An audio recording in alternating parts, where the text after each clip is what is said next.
ನಮಸ್ಕಾರ ಕರ್ನಾಟಕ. ಇದು ಜನರಾಡುವ ಮಾತು, ನಮ್ಮಿಂದಲ್ಲ ಜನರಿಂದ. 20ನೇ ಸಂಚಿಕೆ. ರಾಜ್ಯದಲ್ಲಿ ಏನು ನಡೀತಾ ಇದೆ? ಡೊಂಬರಾಟ. ಬಹುತೇಕರು ರಾಜಕೀಯ ಪಕ್ಷಗಳಾಗಲಿ ಕೆಲವು ಸಂಘಟನೆಗಳಾಗಲಿ ಡೊಂಬರಾಟದಲ್ಲಿ ತೊಡಗಿ ಸೋಷಿಯಲ್ ಮೀಡಿಯಾವನ್ನು ಬಳಸಿಕೊಂಡು ರಾಜ್ಯದ ಜನರ ಕಣ್ಣಿಗೆ ಮಂಕು ಬೂದಿ ಹಚ್ಚತಕ್ಕಂಥ ಕೆಲಸ ಶತಸಿದ್ಧ ಮಾಡ್ತಾ ಇದ್ದಾರೆ ಅಂತಕ್ಕಂಥ ಮಾತು ಜನ ಮಾತಾಡ್ತಾ ಇದ್ದಾರೆ.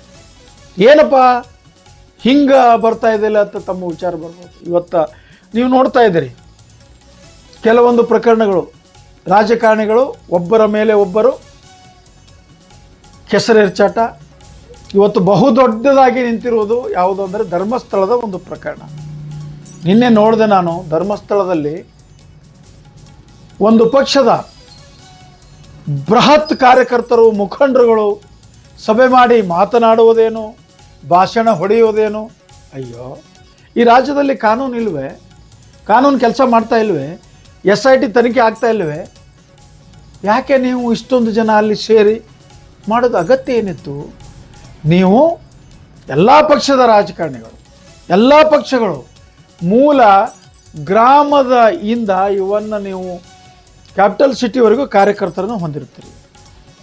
ನಿಮಗೆ ಈ ರಾಜ್ಯ ಉದ್ಧಾರ ಮಾಡುವ ಉದ್ದೇಶ ಇದ್ದರೆ, ಜನರಿಗೆ ಒಳ್ಳೆಯ ಮಾಡ್ತಕ್ಕಂಥ ಉದ್ದೇಶ ಇದ್ದರೆ ಬುಡದಿಂದ ಬನ್ನಿ. ಸರ್ಕಾರಿ ಆಸ್ಪತ್ರೆಗಳಲ್ಲಿ ಬಹುತೇಕ ವೈದ್ಯರಿರುವುದಿಲ್ಲ, ಸಿಬ್ಬಂದಿಗಳು ಕೆಲಸ ಮಾಡೋದಿಲ್ಲ.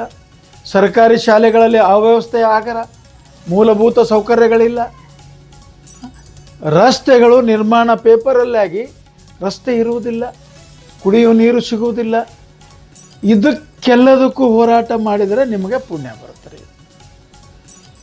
ಒಂದು ಪಕ್ಷಕ್ಕೆ ಒಂದು ಪಕ್ಷದವರು ಬೈಯುವುದಕ್ಕಾಗಿಯೇ, ಟೀಕೆ ಮಾಡುವುದಕ್ಕಾಗಿಯೇ ನೀವು ನಿರಂತರವಾಗಿ ಹೋರಾಟ ಮಾಡಿದರೆ ಇದು ಒಂದಿಲ್ಲ ಒಂದು ದಿನ ಜನರ ತಲೆಗೆ ಹೋಗುತ್ತೆ.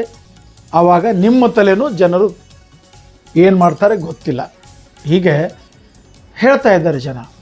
ಅದಕ್ಕಾಗಿ ಧರ್ಮಸ್ಥಳ ಮತ್ಯಾವುದೋ ದೇವಸ್ಥಾನ ಅವನು ತೆಗೆದ್ರು ಇವನು ತೆಗೆದ್ರು, ನಿಜ ಹೇಳಿದ್ದಕ್ಕೆ ಒಬ್ಬ ಮಂತ್ರಿ ಸ್ಥಾನದಿಂದ ಒಬ್ಬನನ್ನು ಕಿತ್ತೆ ಹಾಕಿದರು. ಇವೆಲ್ಲ ಜನರ ಮೈಂಡಲ್ಲಿ ಬರುತ್ತೆ.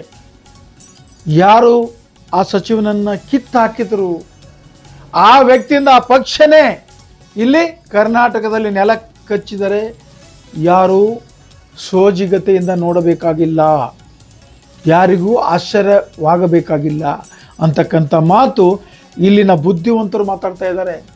ಒಬ್ಬ ಪ್ರಾಮಾಣಿಕ, ಒಬ್ಬ ದಕ್ಷ, ಒಬ್ಬ ಹಿರಿಯ ಮಂತ್ರಿಯನ್ನು ಕಿತ್ತೆಸೆದ್ರಲ್ಲ. CM ಕಿತ್ತೆಸೆದ್ರ? ಇಲ್ಲ. ಮಂತ್ರಿಗಳು ಯಾರಾದರೂ ಕಿತ್ತೆಸೆದ್ರ? ಇಲ್ಲ. ಹೈಕಮಾಂಡ್ನಿಂದ ಕಿತ್ತೆಸ್ತರು ಅಂತಕ್ಕಂಥ ಮಾತು ಇಡೀ ರಾಜ್ಯ ತುಂಬೆಲ್ಲ ಆಗಿದೆ. ಇದರ ಪರಿಣಾಮ ಈ ಪಕ್ಷ ಉಣ್ತದೆ ಅಂತಕ್ಕಂಥ ಮಾತು ಕೂಡ ಕೇಳ್ಪಟ್ಟಿದ್ದೇನೆ. ಆದ್ದರಿಂದ ನೀವೇನೇ ಮಾಡಿ, ರಾಜಕೀಯ ಮಾಡಿ, ರಾಜ್ಯದ ಜನ ಬೇಡ ಅನ್ನೋದಿಲ್ಲ. ಮೂಲಭೂತ ಇರ್ತಕ್ಕಂಥ ಸೌಕರ್ಯಗಳನ್ನು ನುಂಗಾಕತಕ್ಕಂಥವ್ರ ವಿರುದ್ಧ ಹೋರಾಟ ಮಾಡಿ. ಕಳಪೆ ಕಾಮಗಾರಿ ಮಾಡ್ತಾರೆ, ನಿಮ್ಮ ಕಾರ್ಯಕರ್ತರು ಇರ್ತಾರೆ, ನೀವು ನೋಡಿರ್ತೀರಿ, ಸುಮ್ಮಿರ್ತೀರಿ. ಅಂದರೆ ಏನು ಅಡ್ಜಸ್ಟ್ಮೆಂಟಾ? ಜನ ಕೇಳ್ತಾ ಇದ್ದಾರೆ. ನಾಲ್ಲ. ಎಂಥ ಅಡ್ಜಸ್ಟ್ಮೆಂಟ್ ರೀ! ವಿಧಾನಸೌಧದಲ್ಲಿ ಅಡ್ಡಾತಿಡ್ಡ ಮಾತಾಡಿ, ಜಗಳಾಡಿ, ತೋಳೇರಿಸಿ, ಸೊಡ್ಡು ಹೊಡೆದು ರಾತ್ರಿನೇ ಸ್ಟಾರ್ ಹೋಟೆಲಲ್ಲಿ ಕೂಡಿ ಪಾರ್ಟಿ ಆಗ್ತದೆ ಅಂತ ಜನ ಹೇಳ್ತಾ ಇದ್ದಾರೆ. ಇದು ನಾಚಿಕೆಗೇಡು ರಾಜಕಾರಣ. ನಿಮ್ಮಲ್ಲಿ ಏನಿರಬೇಕು? ಸಾಮಾಜಿಕ ಕಳೆದು ಹೋಗಿದೆ. ಅದು ಎಲ್ಲ ನಾಟಕ. ಒಂದು ಯೋಜನೆ ತಂದು ಲಕ್ಷಾಂತರ ರೂಪಾಯಿ ಖರ್ಚು ಮಾಡಿ ನಾವು ಕೊಟ್ಟಿದ್ದೇವೆ ಹೇಳೋದಕ್ಕೆ ಲಕ್ಷಾಂತರ ಜನರ ಹಣ ಖರ್ಚು ಮಾಡೋದ? ನಿಮ್ಮ ಪಾರ್ಟಿ ಹಣ ಖರ್ಚು ಮಾಡಿ ಸರ್ಕಾರದ ಹಣ ಯಾಕೆ ಮಾಡ್ತೀರಿ? ಎಲ್ಲೆಲ್ಲೋ ಕ್ಯಾಬಿನೆಟ್ ಮೀಟಿಂಗ್ ಮಾಡ್ತೀರಿ. ಕ್ಯಾಬಿನೆಟ್ ಮೀಟಿಂಗ್ ಪಾಸ್ ಮಾಡಿದ್ರೆ ಎಷ್ಟು % ಆಗಿದೆ? ಕೆಲಸ ಆಗಿದೆನಾ? ನೋಡಿದ್ರ?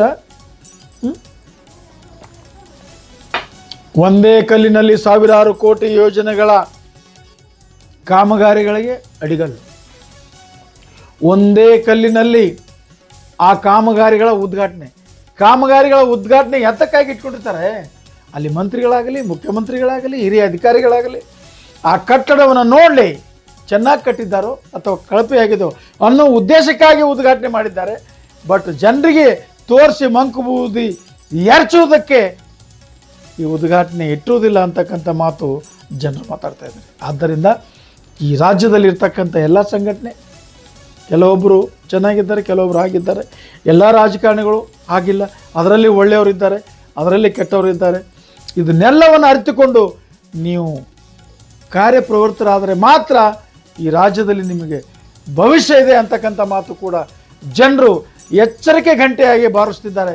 ಇದನ್ನು ನೀವು ಹೇಗೆ ತಗೊಳ್ತೀರಿ ಅದು ನಿಮಗೆ ಬಿಟ್ಟಿದೆ.